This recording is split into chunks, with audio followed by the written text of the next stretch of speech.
caught me off guard. What's up, everybody? Thank you so much for tuning in. Welcome to the Damon Speaks show. Tonight is episode 7, and I'm going to be having a conversation with my dear friend, Audra Scott. Before we get to Audra, I just wanted to share some thoughts with you guys about this week and what I've been going through and what's been happening in my life. Firstly, I want to say that I've been doing Damon Speaks, I guess, now for 4 years, and about 2.5 or 3 years in, I decided to split myself kind of in half. And I was doing, all my opera stuff, anything that was funny, anything that wasn't motivational speak through Bernard Damon Holcomb, whether it be Facebook, Instagram, or Twitter. And all my motivational stuff I will put on the Damon Speaks page. I decided that I don't want to do that anymore. So I'm going to start bringing all my content to one place. All 3 platforms, but to one place. It's going to be under Bernard Damon Holcomb, because all these things are me. I am Damon. I am positive. I am a motivator. I am funny. I am an actor and an opera singer and a mess, really, honestly, truly. But so that's that. This week I did something very scary, and I'm super proud of myself. And there was someone that I had a crush on, that I have a crush on, because let's be honest, it doesn't go away that easily. And I told him, I was like, I like you. And I was a complete wreck and a complete mess for about 12 hours because he didn't respond right away. And then the answer was not what I wanted it to be. It was like, I see us as being more friends. And I was like, okay, I can take it, and it stung. It did sting. I'm afraid of rejection. I hate the word no. However, I feel like the more we can become comfortable with rejection, the more we can become comfortable with no, the bigger our lives will be, the better our experiences will be, the more things that we can actually have.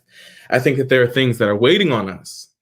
I think that there are things that could happen for us, but we're afraid to ask.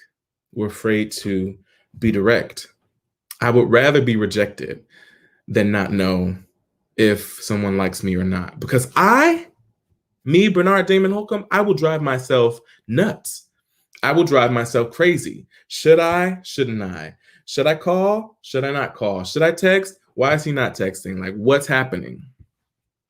So that could possibly be a word for you. Maybe there's someone that you need to have a conversation with. It may not be romantic. It may be someone that you're employed by. It may be a sibling. It may be a parent. But it'll happen in its own time. As long as you have the intention to be straight up, to be open, and to be honest about how you really feel, you will be presented with an opportunity. I heartily believe that. Every time I've needed to have a conversation with someone and I was really scared about it, but I was open to it happening in the right time, it always popped up at the right time. And I was given the strength to say what I needed to say. So tonight we're talking about health. We're talking about my friend Audra's cancer journey. And this morning, I received word that my COVID-19 test came back positive. So I am positive for COVID-19. It's not a walk in the park. I do think that I have a mild case and my symptoms have been manageable. And so there's a lot of things that went through my mind. A lot of anger, a lot of fear, like, where did it come from? Did I mess up? I've been, wiping everything down as I've come from the grocery store. I've been disinfecting. I've been doing all the things that I needed to do. How could I get this virus? And also the narrative that we're hearing, which is true, is that there are many people that have died from this virus. There are many people that are suffering. This virus has changed life. This virus has changed the world as we know it. And I could sit here and just say, oh, I choose not to share that with people because that's my personal business and I don't want anybody to know. But just by the nature of being who I am and me having this platform and me telling you to be vulnerable and to be open and to be beautifully who you are, I don't want to keep that from you. So I appreciate all the love, all the prayers I've already been given. and I welcome more. I feel really super loved and super supported. So thank you. All right. Without further ado, I would like to bring on my friend, Miss Audra Scott. I don't know why I want to say Oprah's on. Not Oprah. That's who I'm not. What's up? Hi. You look gorgeous. I'm feeling these frames, these earrings. You're giving us glowing skin or whatever. Or whatever. How you feeling? I'm good. I'm good. How are you? I'm all right. I'm all right. I was just telling the people, that I was not diagnosed, that I got my test results back and I'm COVID positive, and all the things that come with that and all the feelings that I feel. But I'm actually okay. I've been feeling really loved and really supported. At the end of the day, we are okay. That's a thing. Like, yeah, we can have our hissy fits and all of that, but if you stop and inhale, exhale, I'm okay. I'm okay. Okay. I Mm-hmm. can breathe, I can Mm-hmm. be in the moment right now. Right now, in this very moment, I don't feel too bad. I'm actually okay in this moment. And if I can stay in this moment, I'll be all right. Hallelujah. So Hallelujah. tell the people a little bit about yourself. Where are you from? What do you do? So I like to say I'm from the Dallas Fort Worth area. Now, a lot of people are confused about that and they say, are they two cities or not? Yes, they are because there's a city in the middle of the two. However, I literally go from Dallas to Fort Worth, Dallas to Fort Worth. It's a thing. So, when you're all over the place like me, that's the how the cookie crumbles. But so let's see. I'm from the Dallas Fort Worth area. Right now I live in halfway in Dallas, halfway in Fort Worth. I work at I am the head of voice and Come on, head. head of voice and opera studies at Booker T. Washington High School for the Performing and Visual Arts in downtown Arts District, Dallas. I am still currently trying to hold my voice down and still singing a little bit.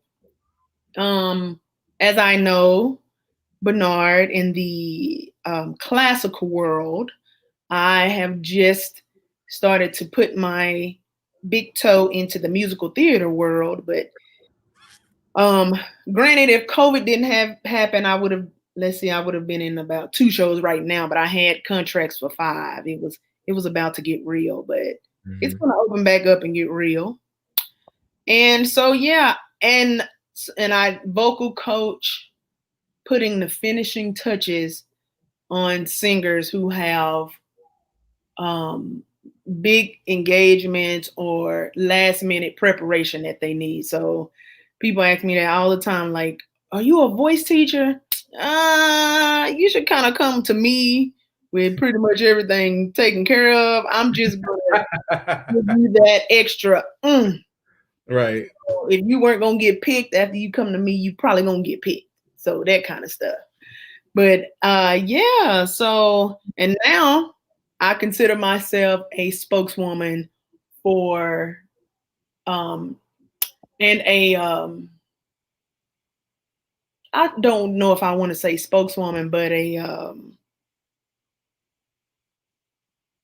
ambassador for breast cancer.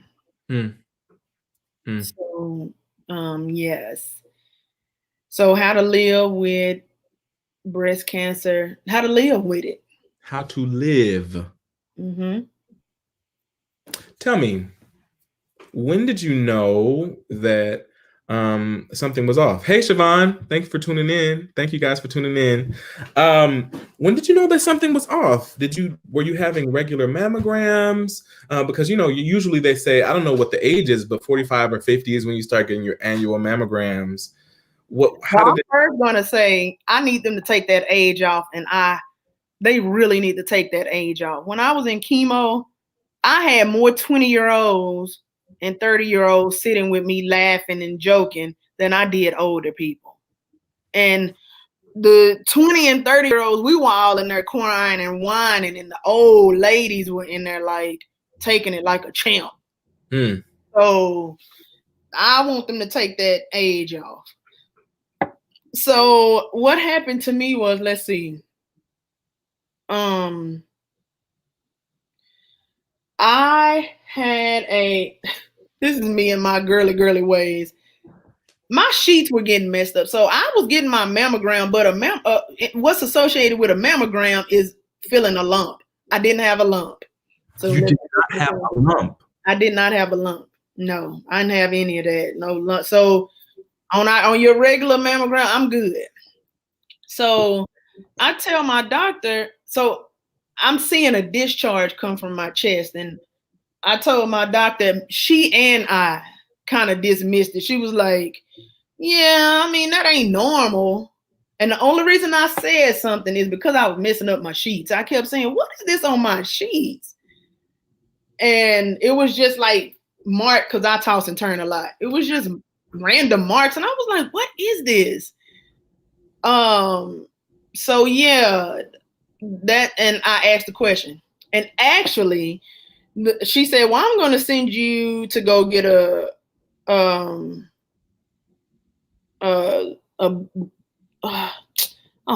darn it, the next step, the big mammogram, where they actually, the machine squeeze your chest to death. Okay. So she didn't take it. She just kind of passed it off. So I passed it off. And actually, when we went to Italy, that was when I should have been taking care of that. But I was like, I got stuff to do. So I went to Italy. I went to Korea, just taking care of my business. I'll do it when I do it. Because if the doctor wasn't concerned, felt like I didn't need to be concerned. Mm-hmm. So I finally came back.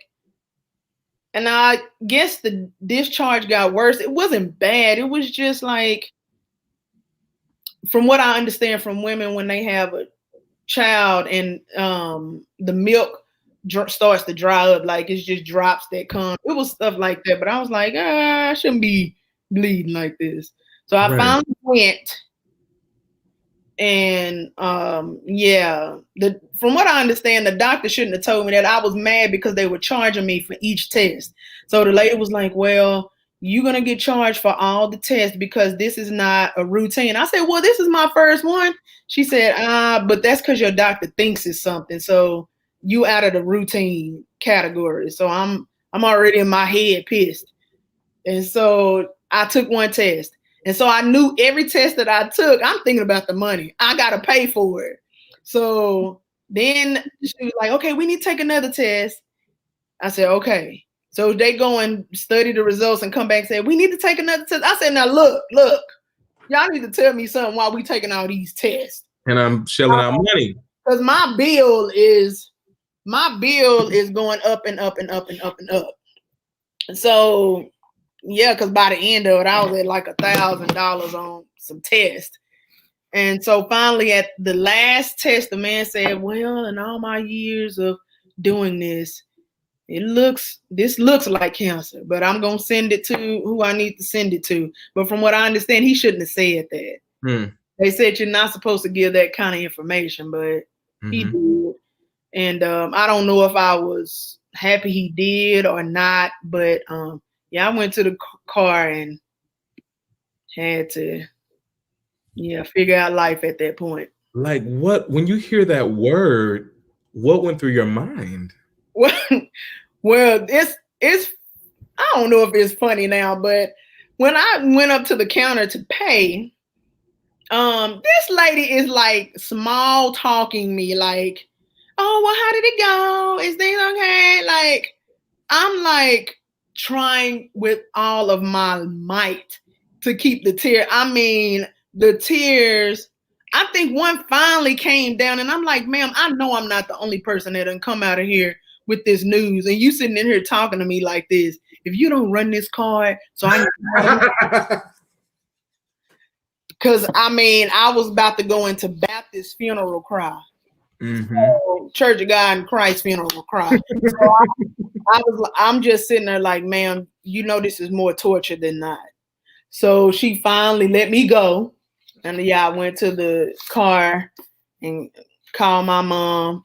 Thank goodness my mom was here to be able to help me with it. And I said, Mom, I think I got cancer. But yeah, that wasn't on my radar at all. I had stuff to do.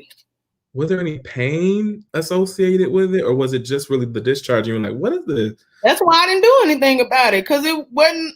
I went because I was tired of my sheets getting messed up. So yeah. Yeah. It's funny that like something that insignificant when you think about the grand scheme of life and think about the grand scheme of things is what took you to the doctor. It's like, no, you're meant to be here, because otherwise you could have just been brushing it off until it was too late. Yeah. Yeah, God has a way of putting things. He's been really faithful to me in my whole life because of that. We didn't have this deal for a while. Like, write the vision, make it plain. Like, I need to see, don't sugarcoat with me. You know, I don't read stuff real well. You're gonna have to go on and tell me. So that was along the lines of that. Well, yeah. Okay, so you find out this man that's not supposed to say anything is like, I think you got cancer. What's the next step? Do you see your primary again? No, I ain't seen her since. I think I did go in because I needed to go up on my blood pressure medicine. Which is, yeah, when you taking all these other medicines, that was one of my biggest things. I was like, I need to get off this other medicine while I'm trying to take this medicine. I don't want to be, and I've always been I don't even take medicine for headaches. I don't take medicine for anything. And I always did that because I guess I wanted my body to be pure for whenever I had a child. I wanted like the best milk of life. But I went from taking no pills to every pill. I was like, But anyway, you said, what was the next step? What was the next step? Like, did he refer you to someone? Bernard, that was the hardest thing. So let's see, how many doctors do I have? 1, 2, 3. I have 3 doctors and like 3 doctors and 2 doctors assistants that I deal with. It was meeting after meeting after meeting, after meeting after meeting after meeting. Like nothing was no treatment was happening yet. No. This started in August. You have your cancer doctor who go ahead and says it's this kind of cancer, and they all have these boards in their office, and they come in and say you have H2 to the 5, like they just draw all this stuff on the board. Which the first word of advice I was told, bring pencil and paper with you. But that was even worse to me because I didn't know what I was writing. So anyway, you have your cancer doctor who actually gives the diagnosis, who confirms it. So I had a wonderful doctor. And by the way, all these doctors are very stoic, and that was really sad for me too. I wish some of them were a little more like personable. But that's not what they can do. So yeah, I had the cancer doctor. Then she starts to recommend me to all the other people I needed. Plastic surgeon, oncologist. So yeah, she makes the plan. They talk on the phone or send emails, and they construct a plan to get me better. And that took months. That was August, and we didn't start rolling until the 26th of October. Wow. I mean, I would think that you would be on edge because you're like, all right, you told me I got cancer. Like, let's go. Like, what are you waiting for? Why am I not in treatment tomorrow? You know what? I finally realized I had an issue with patience in my life. God has really made me sit down. I'm talking about And a prophet has told me, I've seen it in dreams and everything. God is always asking me, why are you trying to do my work?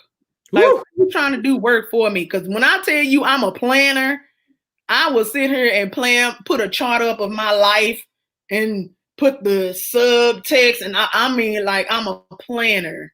And then I put time frames on it. And God constantly tells me, I ain't going to come when you want me to. I'm going to come when it's time. Right on time. So, I mean, that was so evident. Like, I just had to wait. Everything I did, I had to wait. I had to wait. I had to wait. I had to wait. So I had to learn how to wait. Was that torture?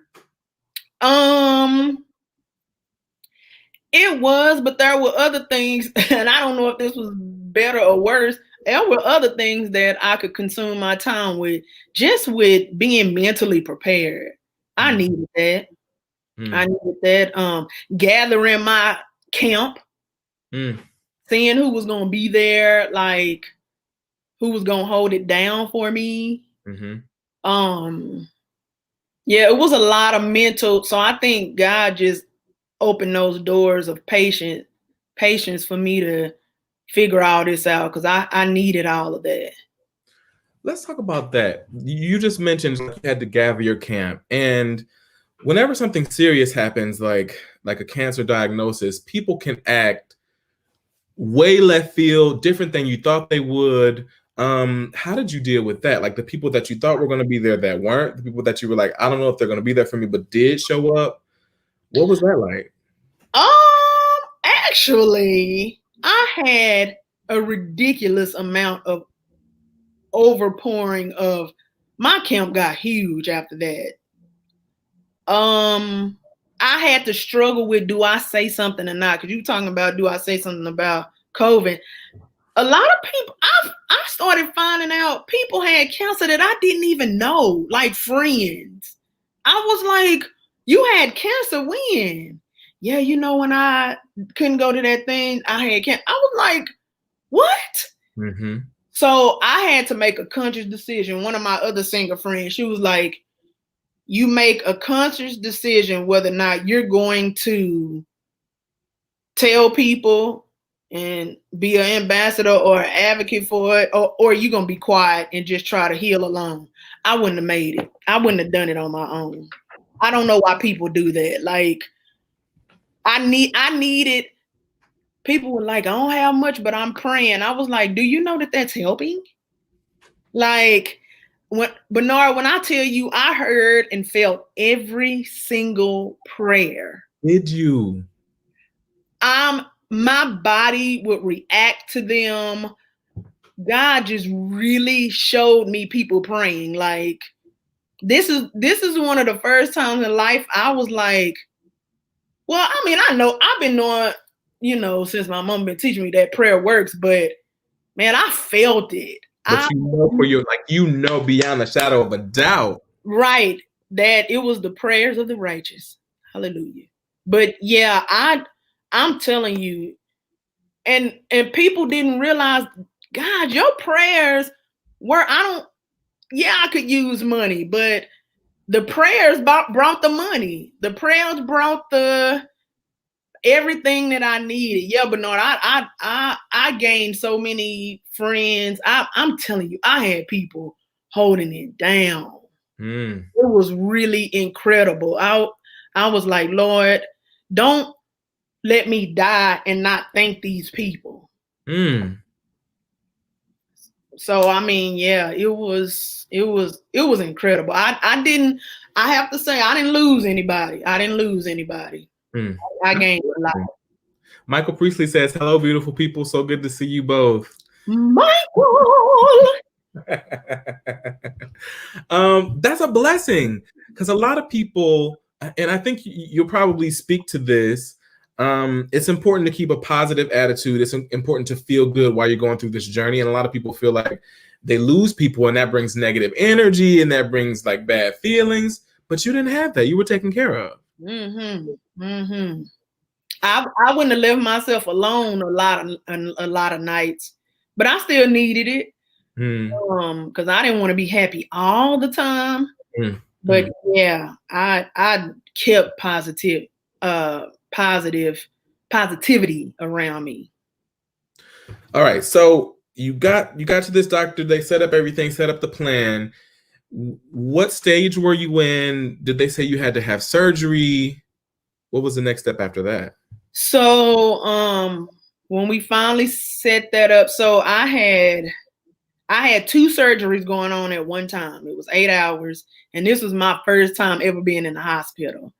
So I'm asking my sister, because they only let one person back, like, what is it like? Like, what happens? And because I've never been in the hospital.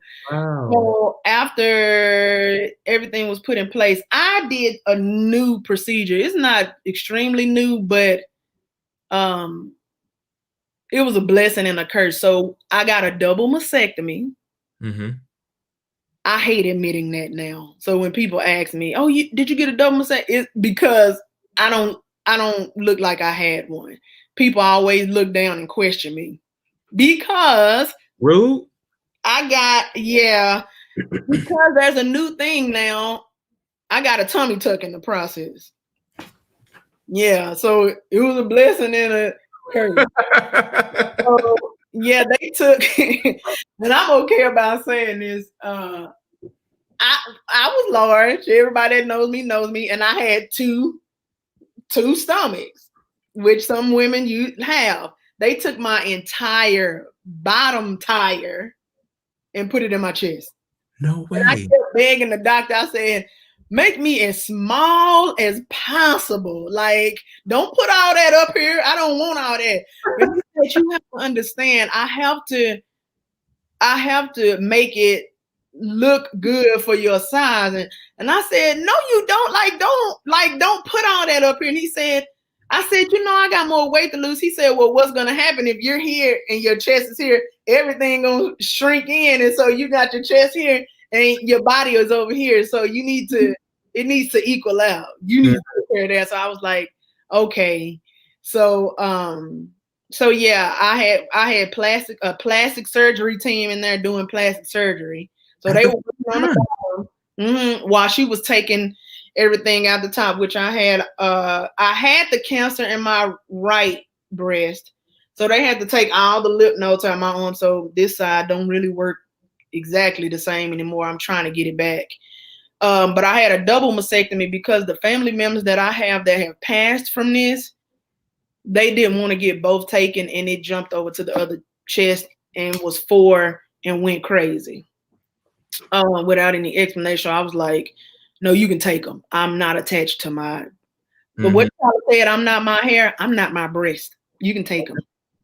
Okay. So after, so we got all that taken care of, and then of course I was in recovery from that part. And usually people do it the other way. People usually have chemo and radiation first and then do their surgeries. Actually, most people I've talked to, but I was stage 2. Mm-hmm. I was 2B. So you had like 1A, 1B, 2A, 2B. So I was 2B. And so, yeah. So when they took the second stomach and put it in the chest, does that mean like, did they take like skin, nipples, or like, how did it work? Did they just take the breast tissue out and then put the fat in? Like, how did that work? Yeah, they took the skin away like a regular tummy tuck. They took the skin away and the fat and pulled the other stomach down, so it made it tight. And then they put the fat up here, so I don't have any feeling in my chest anymore. Like literally, I have to go get another surgery done. It's supposed to be to make them look nice. But I developed a hole in my right breast. They literally go in with a needle about this big and just stab it in my chest. Like they don't even have to. They like, can you still feel? And I'm like, no. They just stab it in there. No numbing or anything because I don't have any feeling there anymore. So it was, it was funny. I hope there's no kids here. The the doctor said they was so fun. Now, my plastic surgeons are my friend. I love them. They are the best. The assistant said, there's is your husband a breast man? And I said, yes. She said, do you get aroused by that? And I said, yes. She said, you're gonna have to find another place. I said, okay, thanks for that. Now, I feel like some people are going to see this that don't know that you're married. Like you just said husband, because you told me and I was like, husband? Mm-hmm. So you're married. Mm-hmm. Let me see if yes, my hubby. And he was in, we had, I had to have a whole other camp for him because he was, not Africa. He was in Korea when all this happened. So yes. This is mine. Let me see if I can put it up. Come on, hubby. He fine. Yes, for those who haven't heard. Yeah, like we spoke about earlier, I think I felt more for him than me being in Korea, not being able to help. He was he was at the mercy of people, waiting for people to call. He was just like, okay, can y'all tell me what's going on? What's going on? Is he okay? And I couldn't even imagine having to wait on all of that. So yeah, he had to just do what he could do from there. Mm-hmm. And I'm glad it happened like that, because when he came, he was way overprotective. No, stay in the bed. No, do this. No. And I'm like, no, I want to move around. When I can move around, I need to move right now. Right. I'll sit down. Okay. Mm-hmm. That you're in love and that you have a partner that's going to walk through this situation with you, you know? Yeah. Tell me, okay, so you had the surgery and then you had to have treatment. Because, okay, so wait, let me back it up a second, because I'm so uneducated about this. You had the surgery, they took out, first of all, there were no lumps. So were there tumors, or like, where was the cancer? Yeah, I had the cancer in there. So it, I don't know how to explain this. The cancer cells. I had the cancer cells. Okay. And the biggest thing when you have cancer, they don't want it to get to your lymph nodes, because that's, where all the blood and everything travels in your body. Once it gets in that stream, yeah, brace for impact. It starts to swim all over the place. So I had one that had touched my lymph node. I want to say it was on like the inside of it. And then they were like, we got to get that out. So they took all the lymph nodes out. You're like, no, we're not playing with this. So they got rid of that so it wouldn't spread. And then so now after the surgery, we're done. But you know what? I have to pray about this, because so many people are talking to so many people, and you just got to ask God, just you do it. Cause I didn't get a degree in it, so I don't know. She said it was one little spot she didn't get. My oncologist says everything is gone. So what happened was I did do chemo. The chemo that I did was not to get anything. It was for preventative measures, because at the time that I finished all those surgeries, I had a 45% chance of it coming back.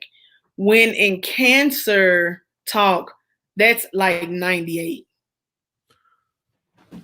So they said we wanted to be at like 4. They said under 8. So it's like anything under 8, like 7.654%. So yes, Katie, thank you. Mm-hmm. So after I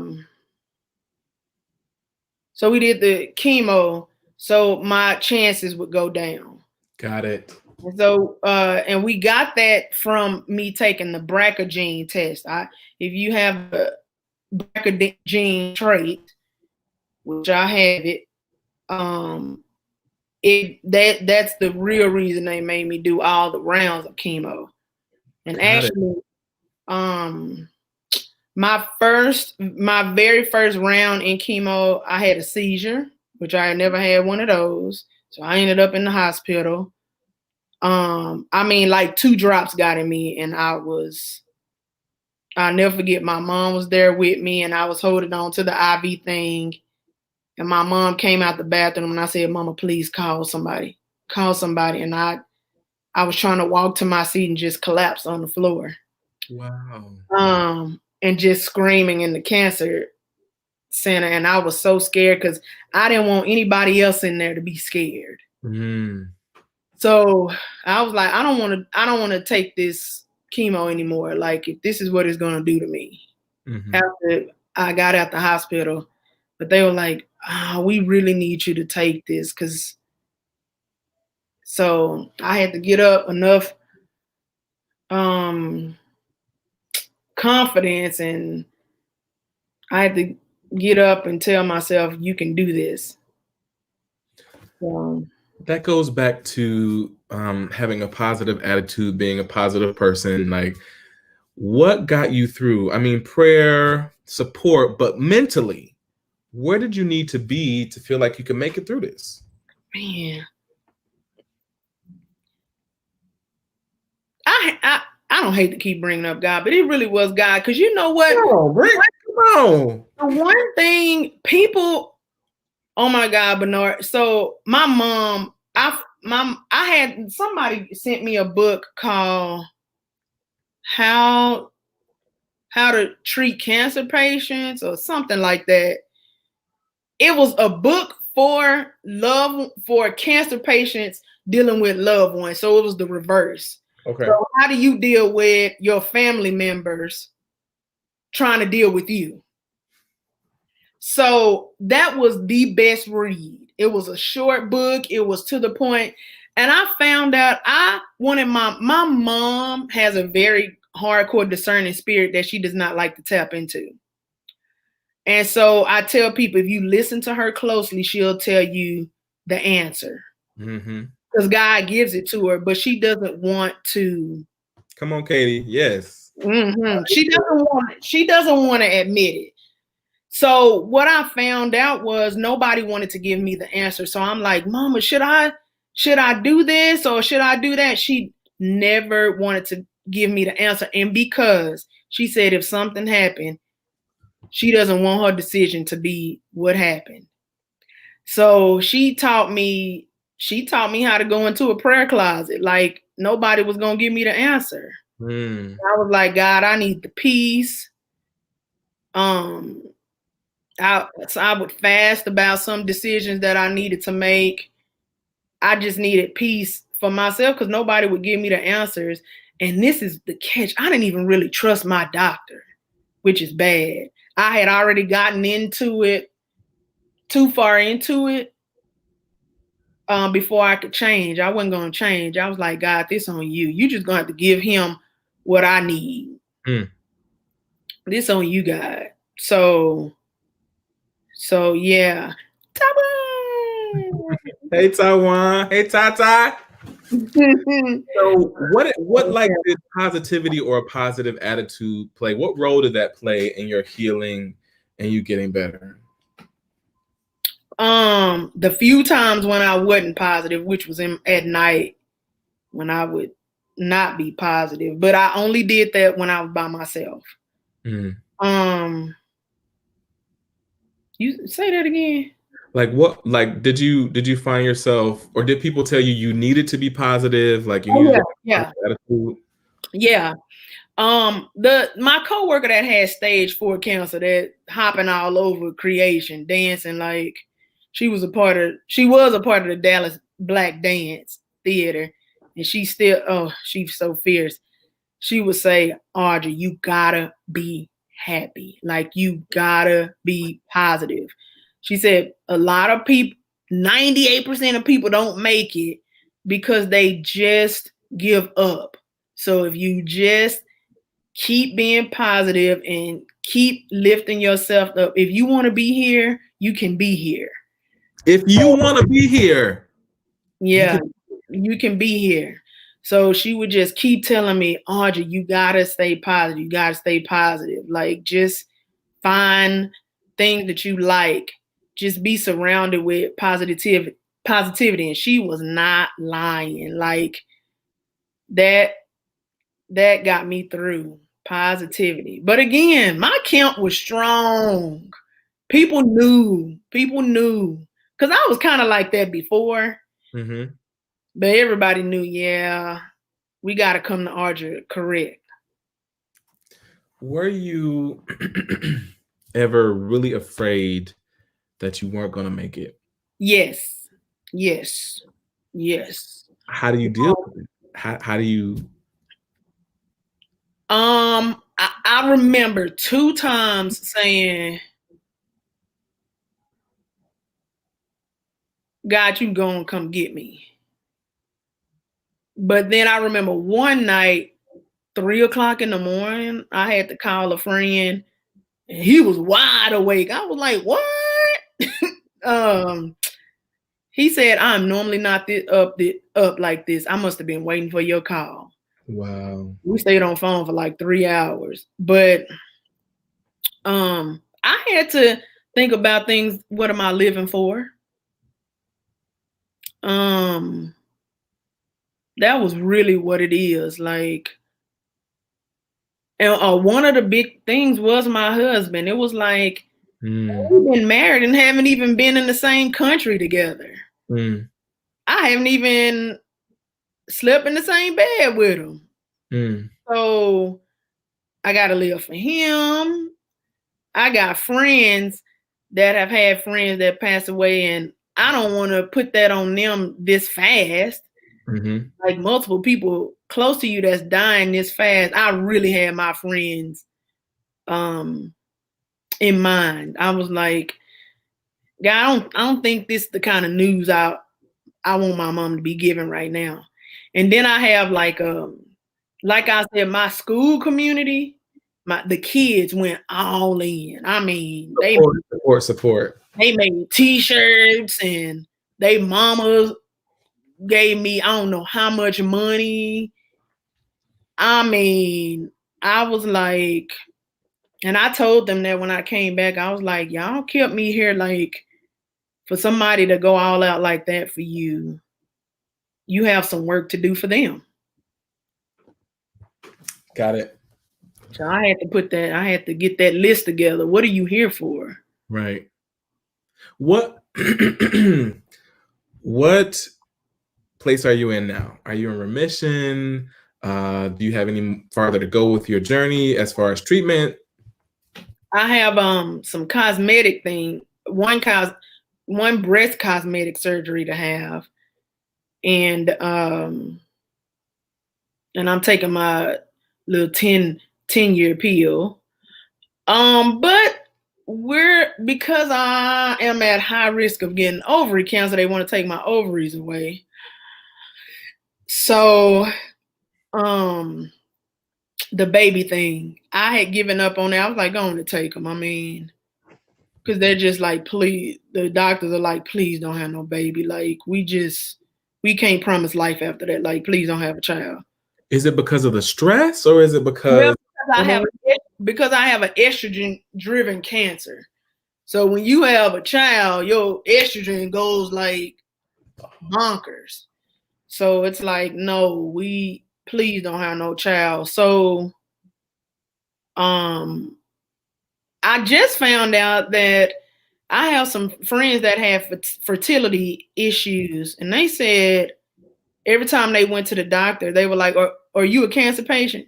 Well, we can't fund you. Are you a cancer patient?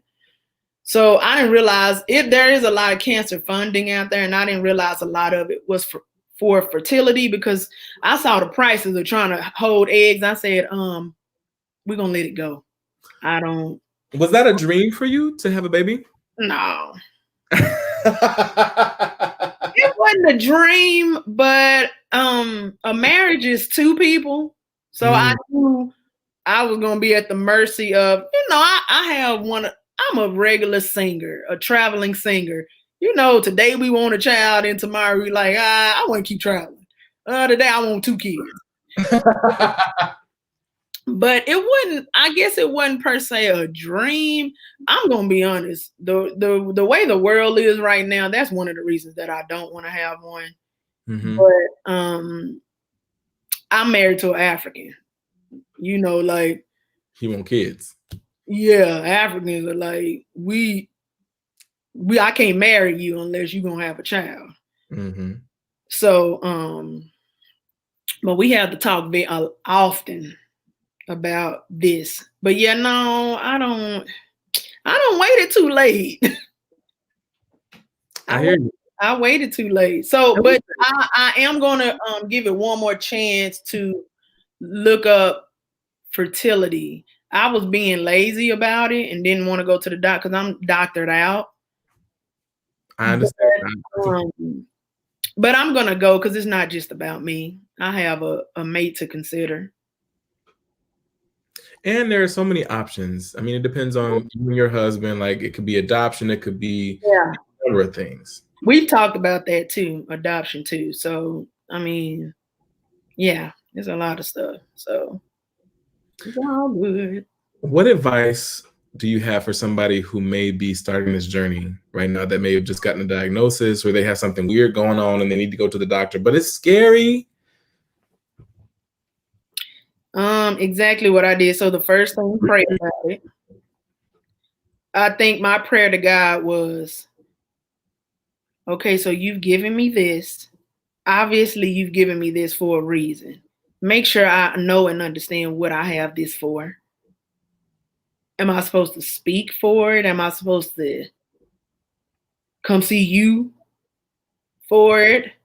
Am I supposed to? If he had said, yes, I want you to come. I mean, I was going to have to get ready. Because I don't think we know our whole life, but I feel like we know when that time is about to come, we know. I feel like no, I feel the same way. I feel like I'm going to know. Yeah, because every time I hear somebody passing and they got a chance to say something about it, they said something. Right. So I think the way I'm going to know, because I've always been afraid of like dying early, but what I feel in my spirit is that it's not going to be sad. It's going to be joy. Like, okay. You know what I'm saying? Then I'll be like, okay, that's when it's real. I think because I try so hard to please God, I really think I'm going to hear like, okay, you did good. Come on.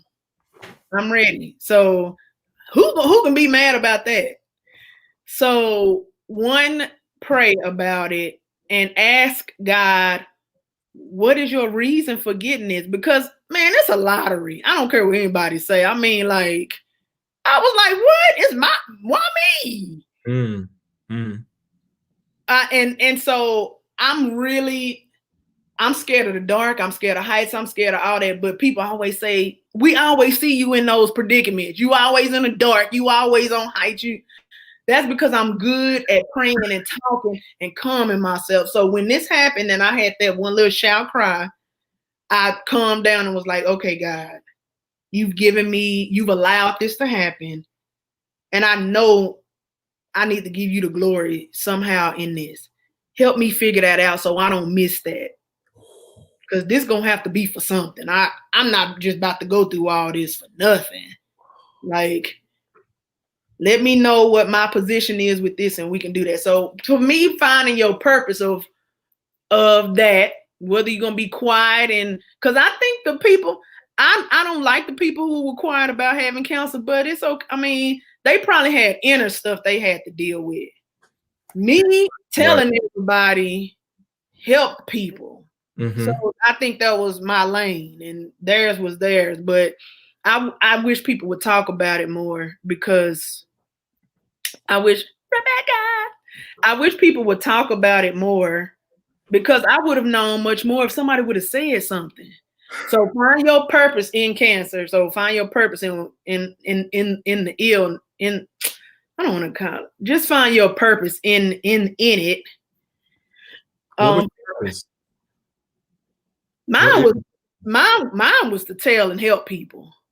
Because I've gotten so many opportunities. I got more singing opportunities from having cancer than not. Wow.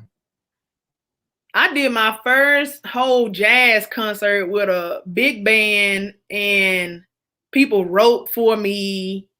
Like, it was big and intense. Like, it was amazing because of it. So I've gotten more gigs off of this. Not that, I mean, that's what I wanted, but I tell the story all the time from it. Yeah. So that's beautiful. Thank you. So yeah, so your reason for getting that, then your reason for sharing it with the world, and then just again finding those people that are gonna be by you. You'll find them real quick.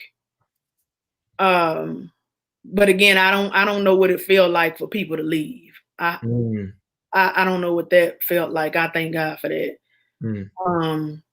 And just your purpose in life, because you got it. To me, I feel like you got it for a reason. And then something, it's just like COVID. We want to treat this like this was bad, but hold on. Listen. This was reset for some people. This was rest for some people.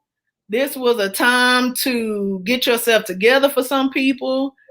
This was, if you did it right, if you prayed right, if you did your due diligence, this wasn't such a bad thing. Listen. Hey, Elena Brown Chin. Mrs. Chin.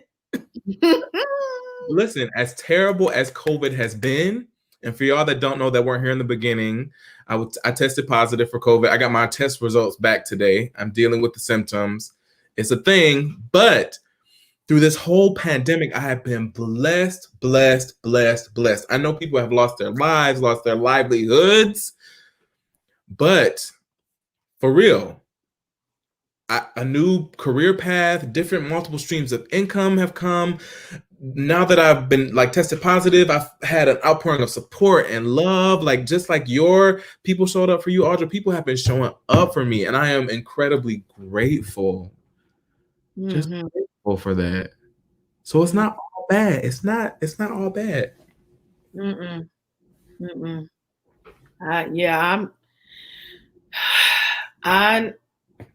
It is what it is. I mean, that when I got in the car and cried about it, I gave myself, I don't know if it was somebody from Tour told me about that, about rejection. They give themselves, maybe that was after, they give themselves a few minutes to cry about it and move on.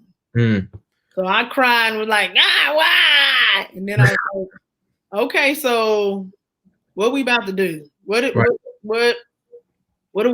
we need to do? Yeah.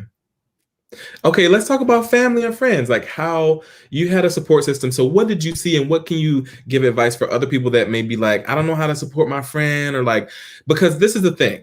If somebody comes to you and says they have cancer, the best thing may not be to be like, I know exactly what you should do, or tell them what they should try to diagnose them. Oh my God. And if you do try to diagnose them, say, oh my God, you can take it or leave it. I knew somebody who did this. Make it short, sweet, and to the point, and don't, oh God, we hear enough. I wish I had the fold. It's over there in the stack of papers that I have of everything. I don't need extra. I barely could understand then. I've been so embarrassed through this journey because I don't know as much as most cancer patients do. I really put it in God's hand. I was like, God, I don't want to read no medical books. Tell me what to do. But Yeah, don't try to diagnose people. Just be there for them.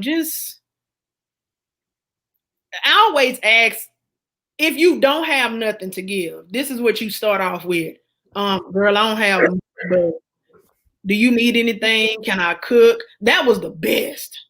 If you a cooker, cook, cook, cook. Elena, I wish you were here because I would have been calling you for some cookies every day. So, God, cook. I'm telling you, I would get to the kitchen and start prepping, and I would fall out. I mean, carrots and stuff just sitting on and they would stay there for days because I couldn't prep and eat. I couldn't prep and cook and eat. I had to pick one. So, money is always good because no matter how good your insurance is, they're gonna come. It's gonna come at you. So, that don't call. Don't call. Don't call people with text. Okay. Text and ask, can you call? There's a novel idea. Yes, like I'm telling you, if they're in chemo, they don't feel like it. Okay. Well, don't take that personally, because people make it about them. They do. Like, and sometimes if they want to be alone, let them be alone and just check on them. I mean, I can't even tell you when you call me,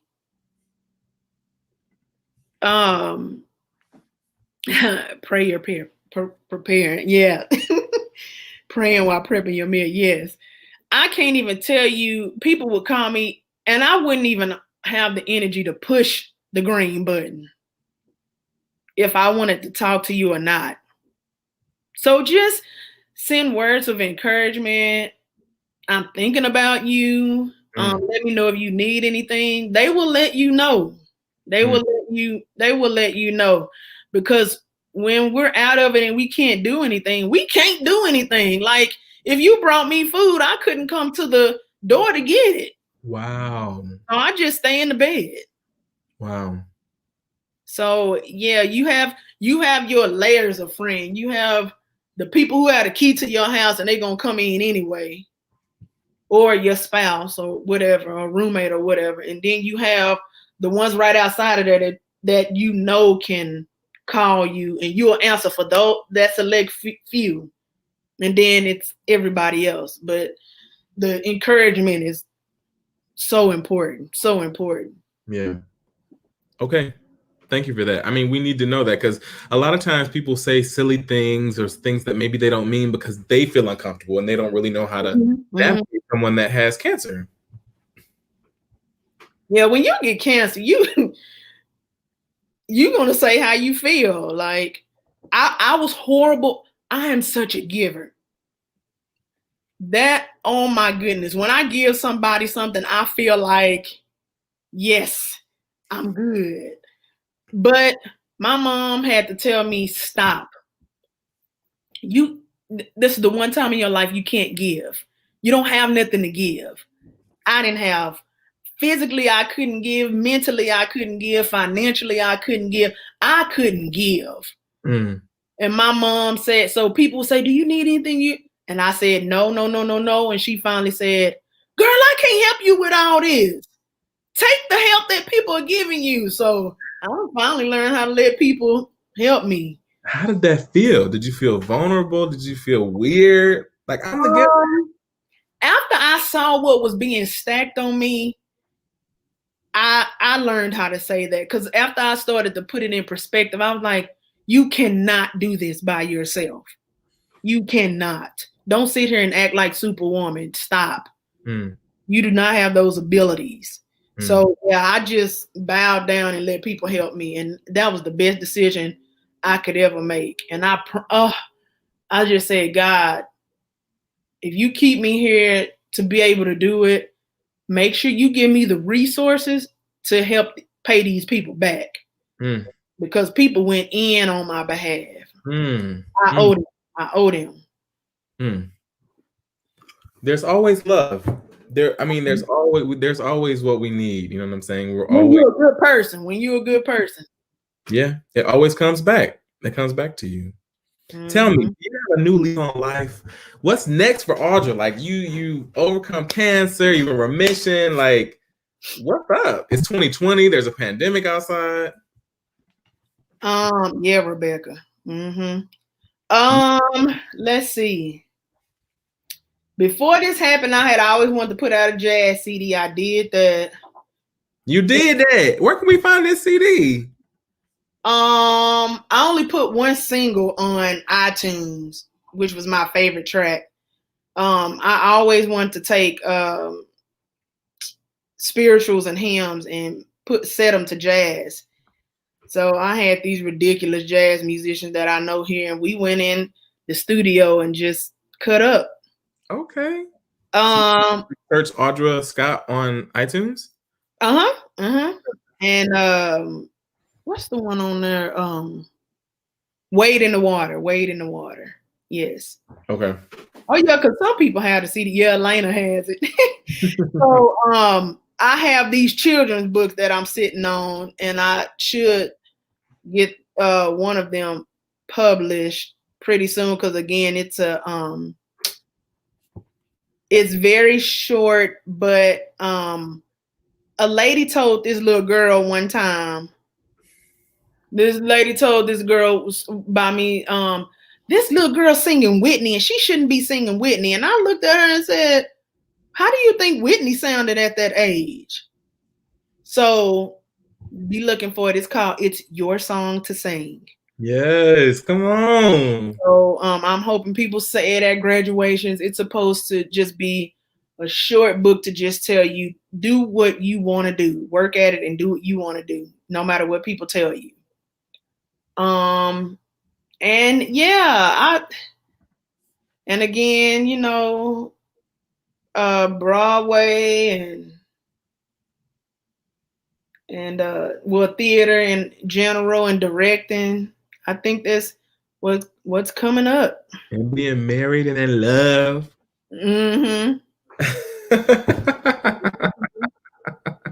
This has been wonderful. Thank you so much for being so open, for really sharing your story, for following your purpose, which is to give voice to this experience. You know what I'm saying? Any final words for the people? Stay up. Stay up. And stay blessed. Stay blessed, huh? I believe you listening, you blessed. Okay. Thank you all so much for tuning in. I really appreciate it. Again, look out for more content coming from Bernard Damon Holcomb. I'm going to be not shutting down my Damon Speaks pages, but it's all just going to come under one person, which is me. You'll find the Damon Speaks show on YouTube and Facebook every Monday night at 8 p.m. Tell your friends. I would love for you to subscribe, hit that little subscribe button on YouTube, to like this, to share it on Facebook. We just want to get the word out to people that may be suffering. And I love giving people a platform to tell their stories. I love you guys. You know what I always say. Keep your head up.